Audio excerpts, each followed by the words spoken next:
So this is going to be my second video and probably last one for a little while again. I'll be off for a little bit. Thought I'd just comment on one little bit of drama that's been going around YouTube within the atheist groups. Not the PZ Myers Thunderfoot thing. I'm staying the fuck out of that. I really could care less. I've seen people, there's faults on both sides. I'm staying the hell out of it. Pointless. No, the one I wanted to talk about was the one involving Skeptical Heretic, Bionic Dance, Beelzebub, those kind of people, about the evils of religion. And you know, I kind of feel like I'd have an interesting perspective on this, being from a deist perspective compared to a theist or an atheist.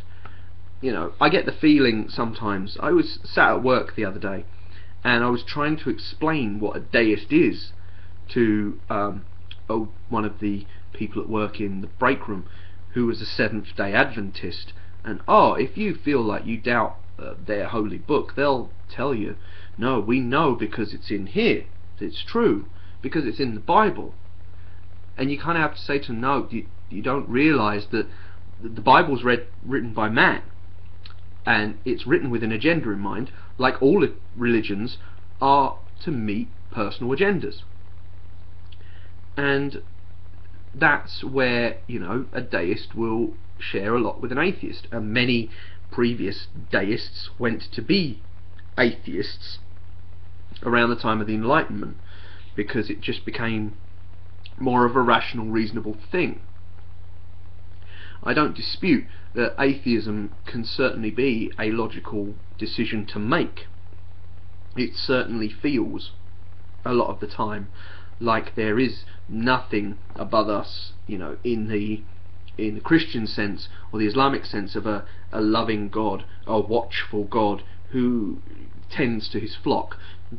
Luckily, for my point of view, deism does not hold a God that is worshipped or a God that even necessarily gives a shit about humanity. But I will take issue with one part of the argument that's going round, and it's that lumping of theists and generally religious people together as if all religion is wrong, you know, all spirituality is a bad thing, and that if society were to shed it now, we could probably advance together.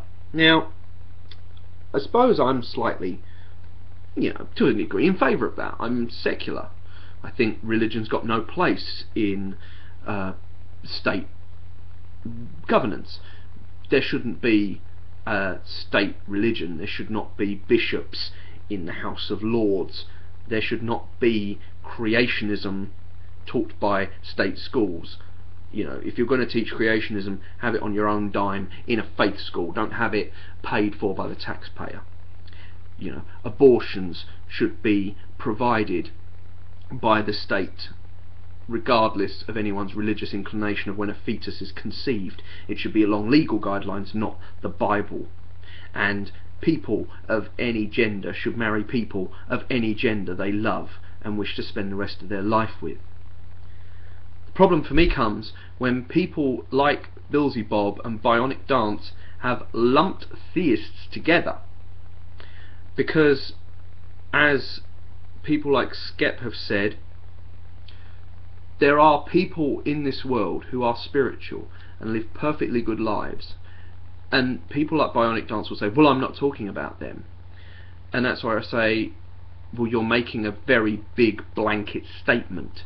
You shouldn't make blanket statements about people, because we are 7 billion souls on this earth, all living very different lives. We are very different people. If anything, you could argue the Gnostic way, that there are 7 billion people, each with their own experience of God or lack thereof. But that sort of rant over. I think it's a feeling of, you know, we can't tar all people with the same brush. There are good religious people. It's not the religion that people like Bionic Dance have a problem with. I know what they're talking about. It's extremism. But extremism is in any ideology. I hate communists, as much as I hate Nazis, as much as I hate evangelical Christians, creationists, race realists, anti-immigration purely for the point that it's foreigners. This is extremist ideology at its peak. It is a lack of information, and it is driven by dogma. Not religious dogma necessarily, ideological dogma. It is not governed by reason. It is when reason stops and extremism begins. And the bigotry that comes from that is what people dislike. And unfortunately, this bigotry can be the most prevalent, the most widespread, and the most funded from religious organisations. Not solely. There are political organisations, take for example the British National Party, take for example the Christian Voice group in this country. They're not well funded, but they get a lot of publicity, especially around the Jerry Springer opera. The Communist Party used to hold massive rallies where they would talk about enemies of the state, and it could be anyone. It's the fundamentalists that spread the fear. It's not the religion necessarily. I understand the point, but let us tackle the extremism first. If you lump people together, they're only going to be pushed into the hands of the extremists. Work with the moderates in the religion. Say, we don't have a problem with you, it's these assholes on the lunatic fringe that are messing everything up. Then maybe we can get a utopian society going, where maybe people will feel they don't need religion. Maybe people will feel they do. But you know what? It's their own choice. This is ElPresidenteTel. May reason and logic guide us.